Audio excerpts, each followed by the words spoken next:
There are moments in your life that arrive disguised as something ordinary.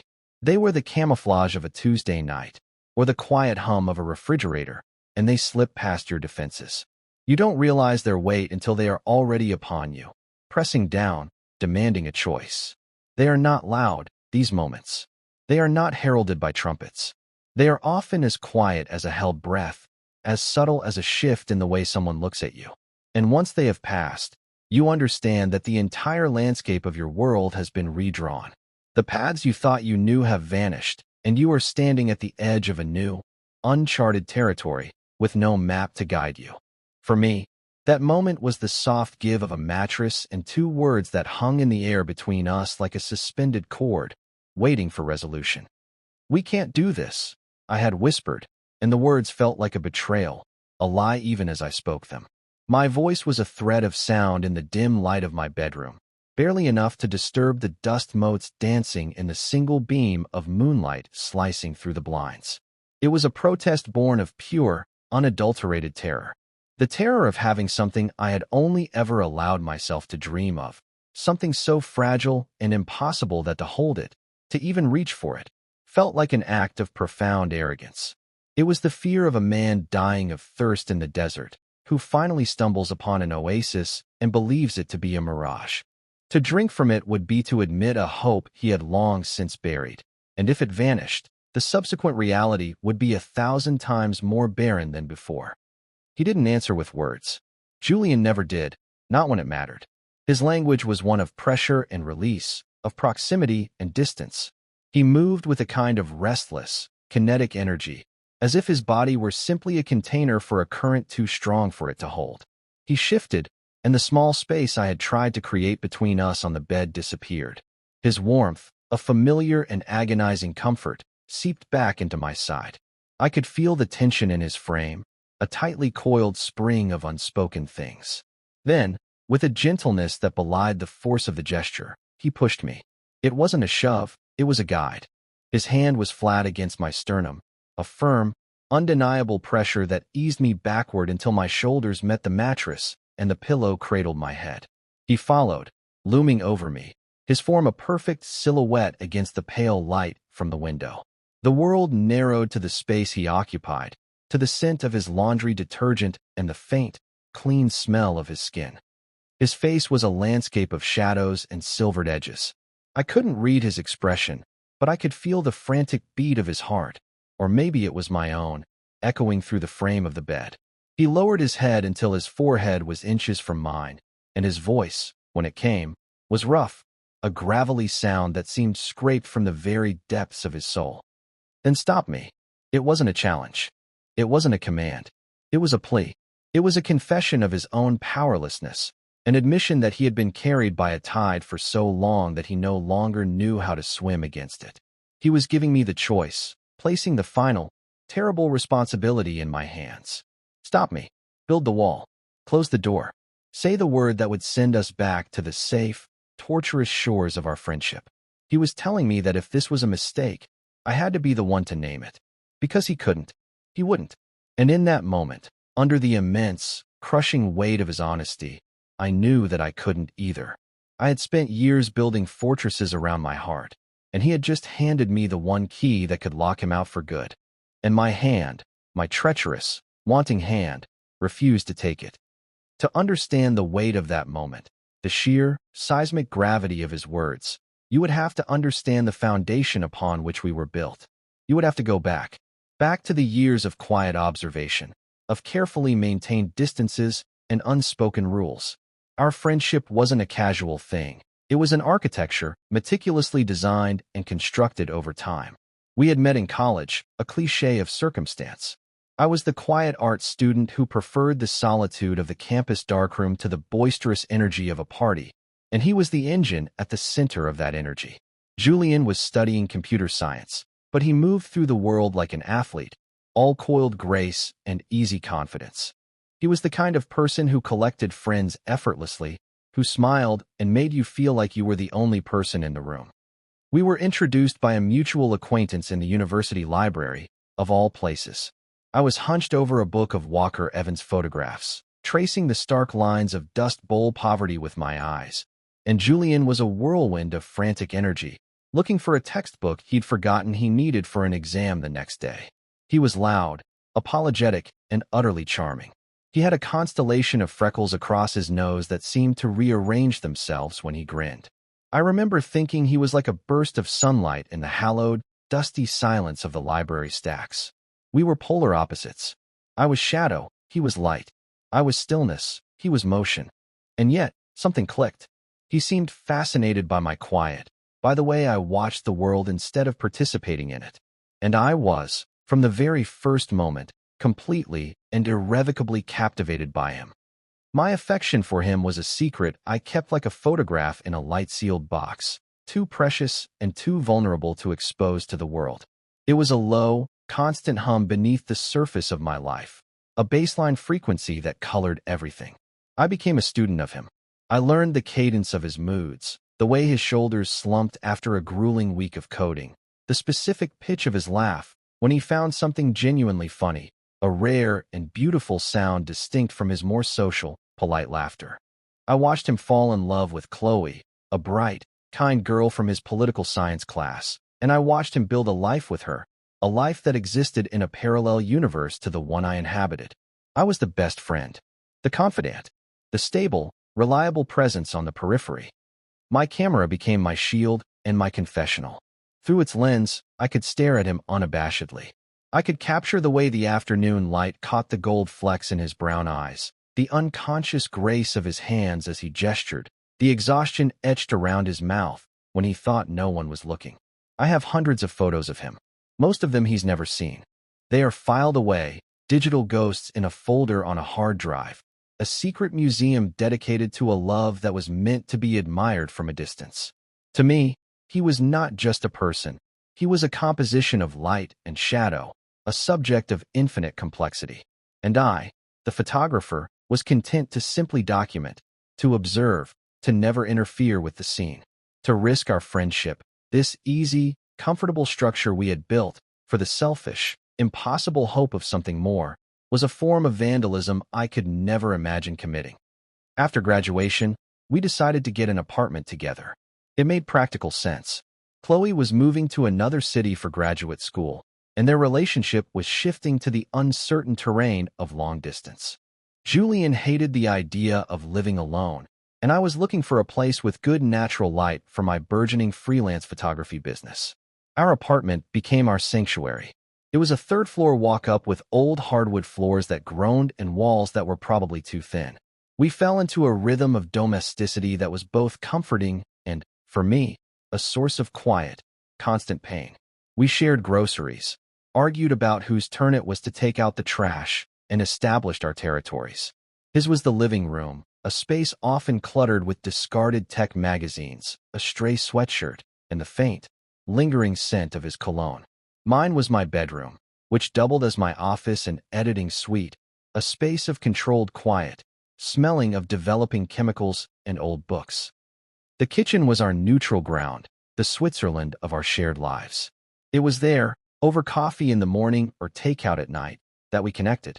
He would talk about the frustrating logic of a new programming language or the bureaucratic nonsense at his consulting firm, and I would talk about the challenge of capturing a client's personality in a headshot or the particular quality of light on a rainy afternoon. We were good for each other. I grounded his frantic energy, and he pulled me out of my solitary shell. He was the only person who could coax me out to a movie or a bar, and I was the only person he seemed to be able to be truly still with. The friendship was the most stable, important structure in my life. It was a load-bearing wall, and my feelings for him were the hidden, dangerous flaw in the foundation, a crack I prayed would never spread. I had accepted my role. I was the keeper of the space, the quiet observer, the friend. It was a good life. It was enough. Or so I had told myself, over and over, until it had become a mantra, a prayer for contentment. The shift began, as so many profound changes do, not with a bang, but with the slow, inexorable crumble of something that had once seemed permanent. It started the night Julian and Chloe broke up for good. It had been coming for months. The long distance had stretched their connection thin, fraying it with missed calls and misinterpreted texts. The phone call was quiet. There was no shouting. I was in my room, ostensibly editing a set of wedding photos, but I was listening. I heard the low murmur of his voice, the long, terrible silences. I heard the finality in his soft, "Okay, you too. Goodbye." When he emerged from his room an hour later, he looked like a city after a quiet, devastating earthquake. Nothing was overtly destroyed, but all the foundations had been shaken. He didn't look sad, not in the way you expect. He looked vacant. His usual kinetic energy was gone, replaced by a hollow stillness that was far more alarming. He walked into the living room and just stood in the middle of it, as if he'd forgotten how to operate his own limbs. "It's over," he said to the floor. "I'm sorry, man," I said, my own voice feeling useless and small. I wanted to go to him, to put a hand on his shoulder, but the air was charged with a new kind of grief I didn't know how to navigate. The old rules of our friendship suddenly felt inadequate. He didn't cry. Instead, he started talking. He talked for hours, pacing the length of our living room, weaving a narrative of their relationship from its bright beginning to its muted end. He wasn't blaming her. He wasn't even really blaming himself. He was dissecting it like a piece of code, looking for the flawed logic, the single line that had corrupted the entire program. What I heard underneath his words, however, was not the sorrow of a lost love, but the profound terror of a man who had lost a fundamental part of his own identity. He had been Julian and Chloe for almost a decade. Now he was just Julian, and he seemed to have no idea who that person was supposed to be. That night was the first time the established architecture of our apartment began to change. He couldn't settle. He tried to watch a movie, but his focus was shot. He tried to read, but he kept staring at the same page. Finally, around 2 a.m, he stood up from the couch and looked at me, his eyes wide with a kind of childlike panic. "I don't think I can sleep," he said. "In there? Alone?" It was the first crack in the wall. My heart did a painful, hopeful lurch that I immediately suppressed. This wasn't about me. This was about his pain, his disorientation. I was his friend. That was my role. "You can stay out here," I offered, gesturing to the couch. "I'll get you a blanket." He shook his head, a small, almost imperceptible motion. "No, it's the quiet. It's too loud." He looked toward my bedroom door, which I always kept slightly ajar. "Do you mind if I just camp out on your floor? Just for tonight?"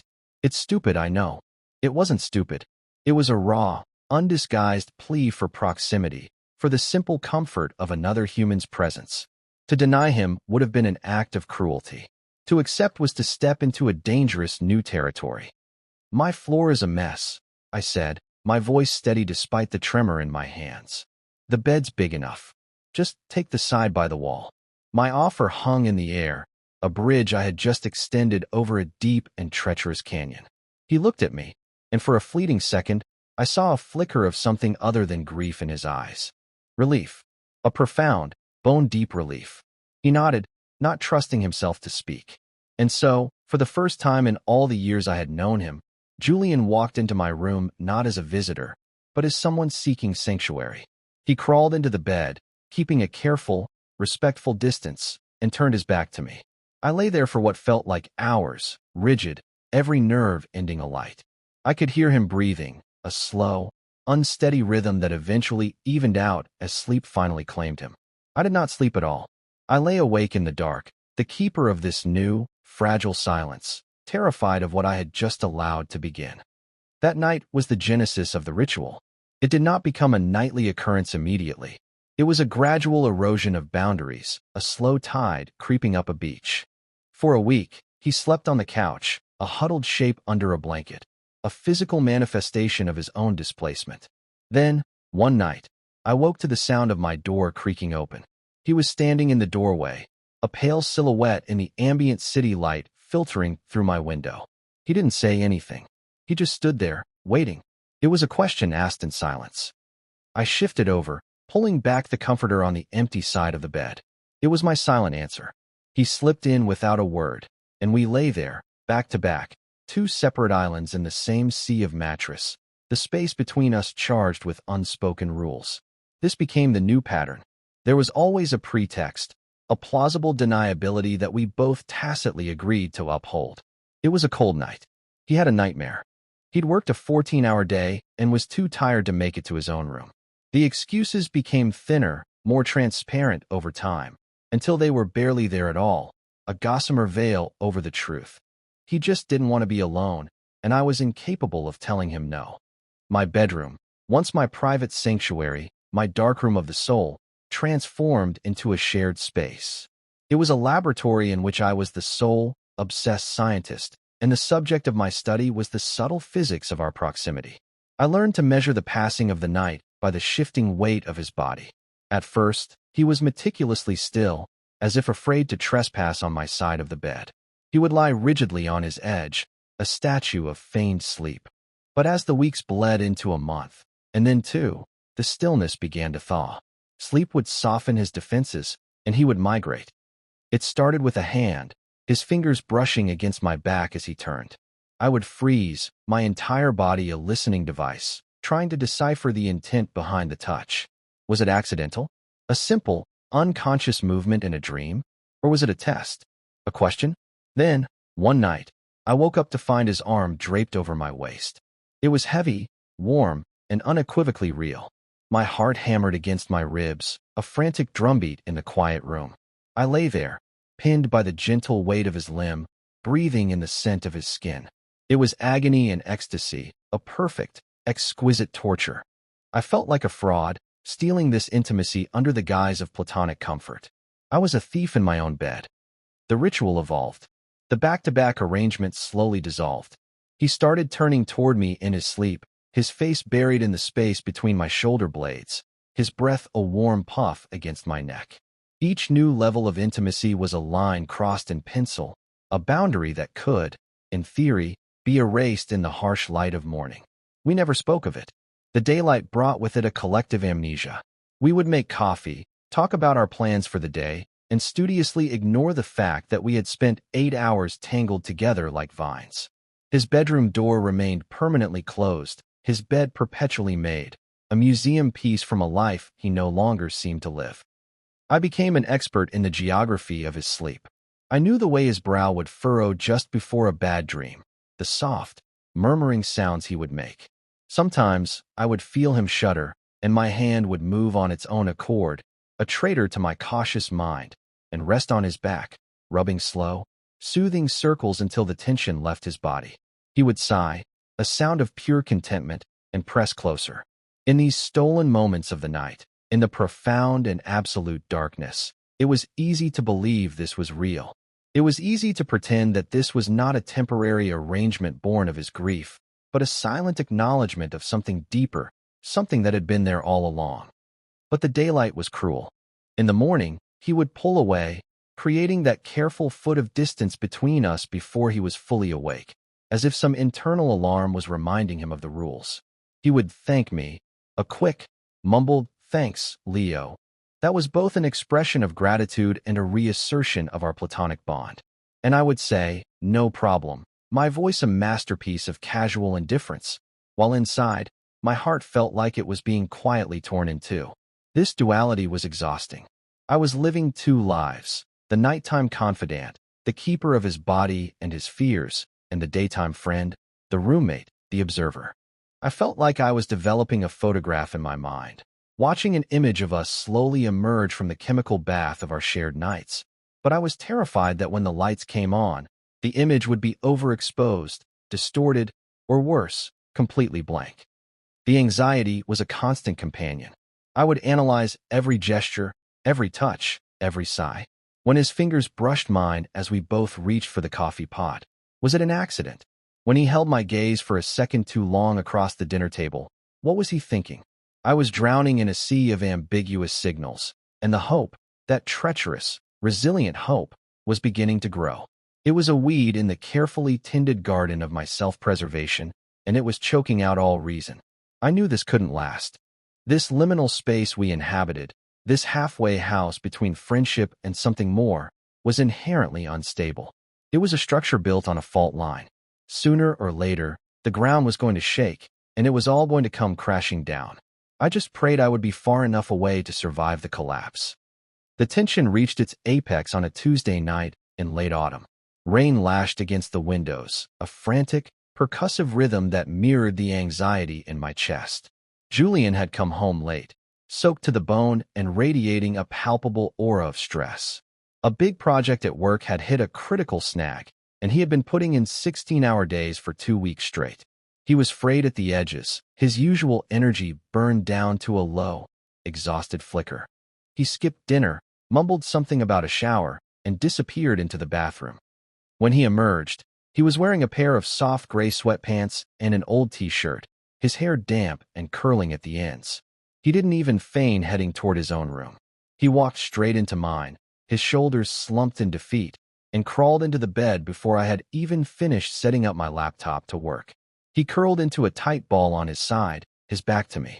The tension coming off him was a physical thing, a static charge in the air. I gave up on the pretense of work, shut my laptop, and slid into bed beside him.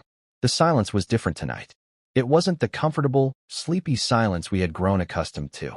It was a taut, humming wire. I lay on my back, staring at the ceiling, listening to the rain and the unsteady rhythm of his breathing. After what felt like an eternity, he moved. He rolled over to face me, the mattress dipping with his weight. In the dim glow of my alarm clock, I could see his eyes were open, wide and searching. He didn't say anything, but his gaze was heavy with a question he didn't know how to ask. He reached out, his fingers tracing the line of my jaw, a touch so light it was barely there. It was not the unconscious touch of a sleeping man. It was deliberate. It was intentional. Every defense I had ever constructed crumbled into dust. He moved closer, his leg brushing against mine, his hand sliding from my jaw to the back of my neck, his thumb stroking the sensitive skin there. My entire body went rigid. This was it. This was the moment the fault line gave way. This was no longer about comfort or grief. This was something else.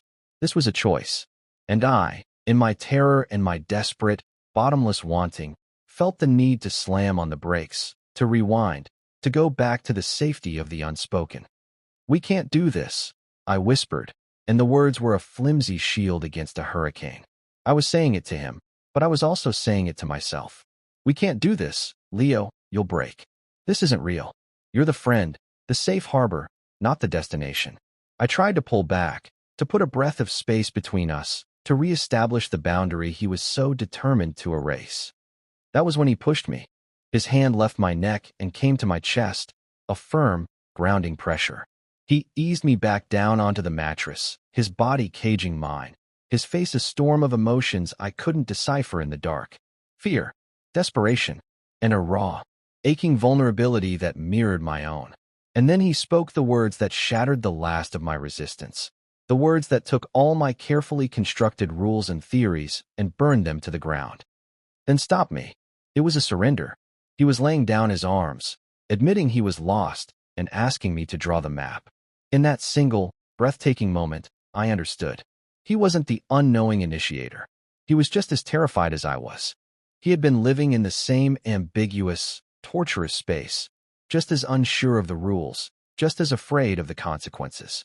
He wasn't using me for comfort. He was finding comfort in me, and it scared him as much as it scared me.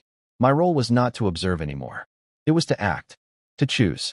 To stop him would be to reject not just the act, but the man, the frightened, hopeful man hovering inches from my face.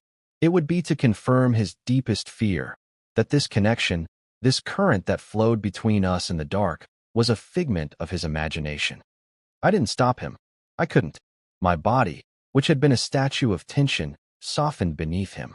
I lifted a hand, my fingers trembling, and laid it against his cheek. It was an answer. It was permission. It was an acceptance. I felt a tremor run through him, a shudder of profound relief. He lowered his head, slowly, tentatively, giving me every possible chance to turn away. His lips brushed against mine, a feather-light touch, a question. I didn't move. I barely breathed. And then he kissed me. It wasn't a kiss of passion or demand. It was a kiss of discovery, of quiet revelation. It was soft and hesitant and tasted of rain and fear and a hope so overwhelming it felt like coming home. The foundations of our world had shattered, and in the ruins, we were finally beginning to build something new. The aftermath of a tremor is often quieter than the event itself, but infinitely more disorienting. The world looks the same, but nothing is in its right place. The kiss ended as gently as it began. There were no more words. He simply rolled off me, settled back onto his side of the bed, And this time, when he reached for me, it was with a new, quiet certainty.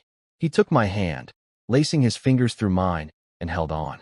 We fell asleep like that, our hands clasped in the space between us, an anchor in the shifting landscape of our new reality. I thought, in the drowsy, hopeful moments before sleep took me, that this was it. This was the beginning. I had never been more wrong. I woke to an empty bed.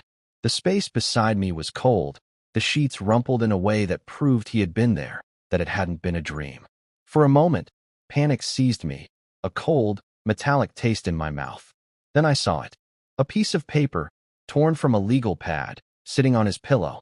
His handwriting was a familiar, messy scrawl. Had to go in early. Big deadline. Coffee's on. Jay? That was it. No mention of the night before. No acknowledgement of the earthquake that had leveled our world. Just a note about coffee. It felt like a slap in the face. The apartment was silent. The silence was different now. It was no longer the comfortable, lived-in quiet of our friendship, nor the tense, charged silence of our recent nights. This was a hollow, echoing silence. A void. Julian's bedroom door, the door that had been a closed monument for months, was shut. The ritual was broken. The unspoken invitation was rescinded. I walked into the kitchen, and sure enough, a fresh pot of coffee was brewing, its familiar aroma filling the space. The gesture was so mundane, so heartbreakingly normal, it felt like an act of profound cruelty. He was trying to erase it. He was trying to pretend that last night was just another night, that the kiss had been a dream, a figment of the rain-soaked, exhausted darkness. The days that followed were some of the longest of my life. The avoidance was absolute. He left before I woke up and came home long after I had retreated to my room, pretending to be asleep. The few times we did cross paths in the hallway or the kitchen, he was a stranger. He wouldn't meet my eye. His answers to my questions were monosyllabic. How was work? Fine. Anything new on the project?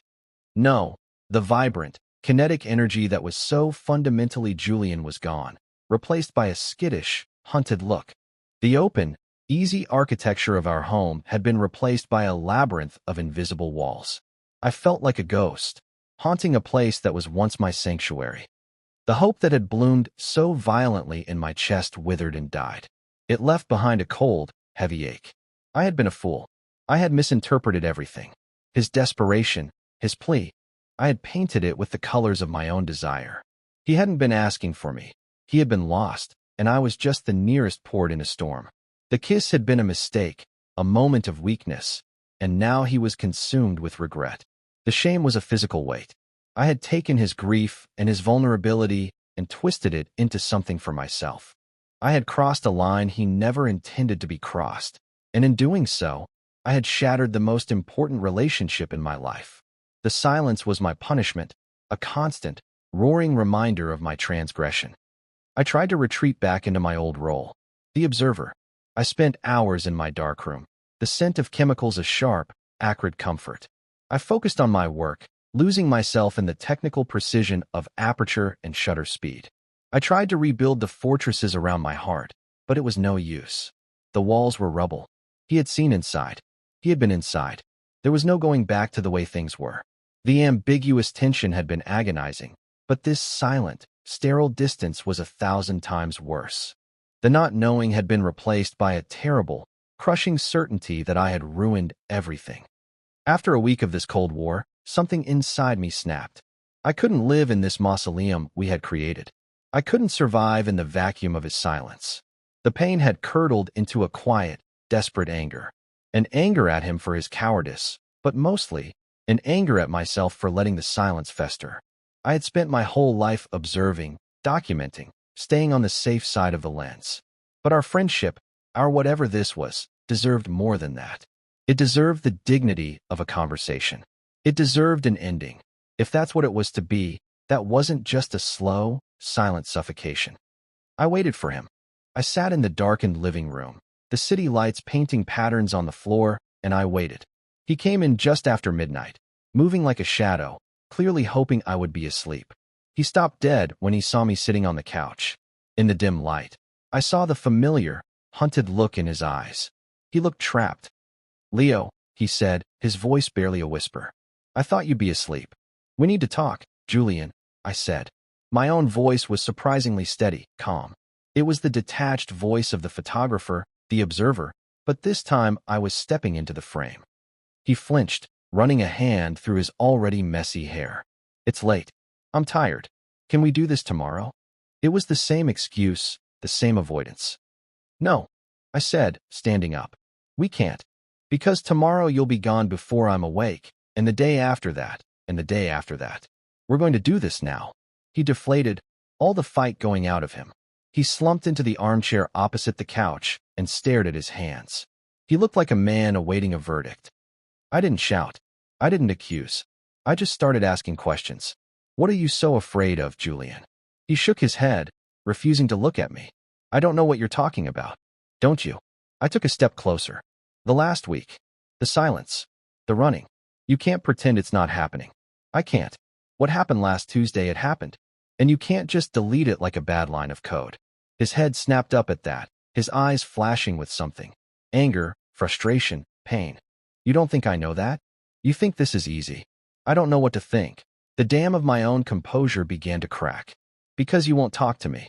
1 minute, you're in my bed, you're kissing me, and the next, you're a ghost. You're treating me like a stranger in our own home. So, you have to tell me what changed. What did I do wrong? You didn't do anything wrong, he whispered, his voice thick with emotion. He finally looked at me, and his eyes were glistening. I did. It was a mistake. The words hit me like a physical blow. A mistake. I had been right. All my worst fears confirmed. I felt the floor drop out from under me. I sank back onto the couch, the fight draining out of me, replaced by a hollow, cavernous ache. A mistake, I repeated, the words tasting like ash. Right. He saw the look on my face, the devastation, and something shifted in him. He leaned forward, his elbows on his knees, his expression one of pure anguish. No, not like that. Leo, listen to me. Please. He finally started to talk, the words pouring out of him in a torrent, as if a dam had burst. He told me about the breakup with Chloe, how it had unmoored him, not because he was still in love with her, but because their relationship had been the only thing that made sense. He told me how, in the months that followed, he had felt a growing sense of panic, of being completely and utterly adrift. And then there was you, he said, his voice cracking. You were just there. You were solid. You were quiet. Being in your room, being near you, it was the only time the noise in my head stopped. It was the only time I felt safe. I started needing it. I started needing you. And I didn't understand it. He stood up and began to pace, the same way he had the night of the breakup, a caged animal. I kept telling myself it was just about the breakup, that I was just lonely. But it was more than that. And it terrified me. Watching you, sleeping next to you, I started to feel things. Things I've never felt for anyone, Leo. Not even for her. He stopped in front of me, his hands clenched into fists at his sides. That night, the rain, the stress. I just broke. I saw you, and all I could think was that I needed to be closer. I needed to know if what I was feeling was real. The kiss, it wasn't a mistake because I didn't want it. It was a mistake because I took something from you. I forced it on you. You said we couldn't, and I didn't listen. I used your kindness, your friendship, and I ruined it. I saw the look on your face the next morning when you were sleeping, and you just looked so peaceful, and I felt like a monster. I felt like I had vandalized something perfect. I stared at him, my mind struggling to process his confession. All this time, I had been constructing a narrative of my own guilt, my own transgression. But his story was one of his fear. He hadn't been running from me. He had been running from himself. From the terrifying, uncharted territory of his own heart. He thought he had forced me, that he had taken advantage of me. He had no idea that he was the oasis in my desert, that I had been dying of thirst for years. The silence stretched between us, no longer hollow, but filled with his raw, painful honesty. The anger was gone. The ache was still there, but it was changing, transmuting into something else.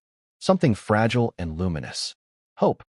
I stood up, closing the small distance between us. He flinched, as if expecting me to push him away, to finally confirm his fears. Instead, I reached out and took his hand. It was cold and trembling. You didn't vandalize anything, Julian, I said softly. You think you're the only one who's been terrified? You think you're the only one who's been feeling things you didn't understand. I took a breath, the last breath of the observer, the man on the sidelines. It was time to step into the light. "I've been in love with you for years," I said. The words fell into the quiet room, simple and immense. Julian froze. His eyes widened, the frantic, hunted look replaced by one of pure, stunned disbelief. He stared at me as if he were seeing me for the first time. "What?" he breathed. "I have loved you since that day in the library," I continued, the confession making me feel weightless, free. Every photograph, every late-night talk, every moment of silence, for me, it was always you. When you started sleeping in my room, it was the sweetest, most unbearable torture I've ever known. When you kissed me, Julian, you weren't taking anything. You were giving me the one thing I've always wanted but was too afraid to even ask for." A single tear traced a path down his cheek.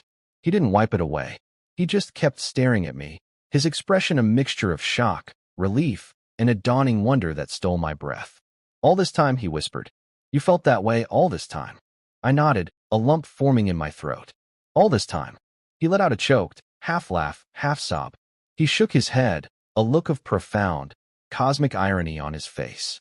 "I'm such an idiot," he said, his voice thick. "I've been so lost. I've been searching everywhere for a map, and the whole time, the destination was right here." He stepped forward, closing the last inch of space between us. He didn't kiss me. He just rested his forehead against mine, just as he had on that fateful night. But this time there was no desperation, no plea. There was only a quiet, shuddering relief. He wrapped his arms around me, pulling me into a hug that was less about comfort and more about anchoring. He held on to me as if I were the only solid thing in the universe, and I held on right back, burying my face in his shoulder, breathing in the scent of him, the scent of home. We stood there for a long time, in the middle of our living room, two lost people finally finding their way. The earthquake was over. The aftershocks had ceased, and in the quiet, honest stillness, we could finally begin to survey the damage, not with fear, but with the hope of rebuilding. The new normal didn't arrive with a fanfare. It seeped into our lives as gently as the morning light. After our confession, after the tears and the years of unspoken feelings were finally laid bare in the quiet of our living room, we didn't stay up all night talking. The emotional exhaustion was too immense. Instead, I took his hand, led him back to my bedroom, and we climbed into bed.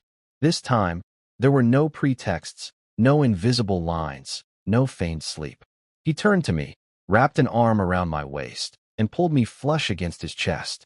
He buried his face in my hair and let out a long, slow breath, a sound of such profound contentment it seemed to settle deep in my bones. For the first time, sleeping next to him felt not like a stolen secret, but like a promise. It felt like peace. In the morning, we woke up tangled together. The sun was streaming through the blinds, and for a moment, I felt the familiar pang of anxiety, the dread of the daylight amnesia. But then Julian stirred, his eyes fluttering open. He looked at me, a slow, sleepy smile spreading across his face, the first genuine smile I had seen in weeks. It was like watching the sun rise. He didn't pull away. He didn't mumble a thank you and flee. He just tightened his arm around me, pressed a soft, lingering kiss to my forehead, and whispered, "Morning." That was it. That was the beginning. Our new life was built not on grand romantic gestures, but on 1,000 tiny moments of intentional togetherness. It was in the way he started leaving his toothbrush next to mine. It was in the way his bedroom door was now always left wide open, not as an invitation, but simply as a part of the house we now fully shared. His clothes began to mingle with mine in the laundry basket. My photography books started appearing on his nightstand. The invisible walls that had defined our separate territories crumbled away, leaving behind an open, shared landscape. The kitchen, once our neutral ground, became the heart of our home. We learned to cook together, a clumsy dance of bumping hips and laughing over burnt toast. We would stand side by side at the counter, chopping vegetables, his presence a warm, solid constant at my shoulder. He would tell me about his day, the frustrations of his code, but now it wasn't a monologue of stress, it was a sharing. And I would talk about my work, and he would listen with a new kind of attention, asking questions about f-stops and composition, genuinely wanting to understand my world. He started seeing the light the way I did, pointing out the way the late afternoon sun hit the brick wall across the street, a detail he never would have noticed before. We were learning a new language, a language of quiet domesticity.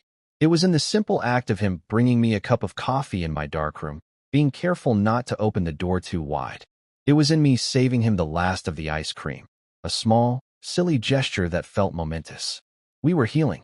We were healing the rift between us, but we were also healing the lonely parts of ourselves. His restless energy found a place to settle, and my quiet observation found a voice. He taught me how to embrace the chaotic motion of life, and I taught him the beauty of stillness. One evening, a few months into our new beginning, I was in my darkroom, watching an image emerge in the developer tray. It was a portrait I had taken of him a few days before.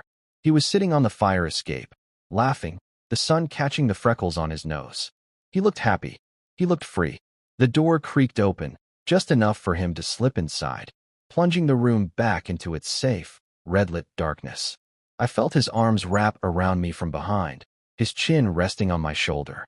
We stood there in silence, watching his own smiling face slowly appear on the paper, a ghost becoming real. "You see me," he whispered, his voice soft in the quiet of the room. "Even when I couldn't see myself, you always saw me." I leaned my head back against his chest, turning my face to kiss his cheek. "I was just waiting for the picture to develop," I said. He chuckled, a low, warm sound. "Took long enough." And he was right. It had taken years of quiet exposure, of living in the dark, waiting patiently for all the elements to align. But now, here in the gentle red glow of our shared sanctuary, the image was finally clear. It was sharp, and it was focused, and it was beautiful. It was us. We come to believe that our lives are defined by the grand, loud moments, the graduations, the breakups, the dramatic confessions.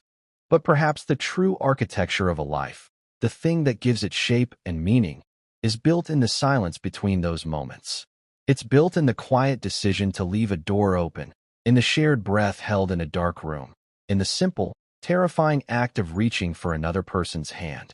We spend so much time building walls to protect ourselves from being hurt, but we forget that those same walls can become a prison, locking us away from the very thing we need the most. The greatest act of courage isn't found in a grand battle, but in the quiet, terrifying vulnerability of saying, "Stop me," and the profound, world-altering peace that comes when the person you're speaking to gently takes your hand and says, "I won't." It is in that space, in the beautiful, honest silence we learned to create together, that we finally found our way home.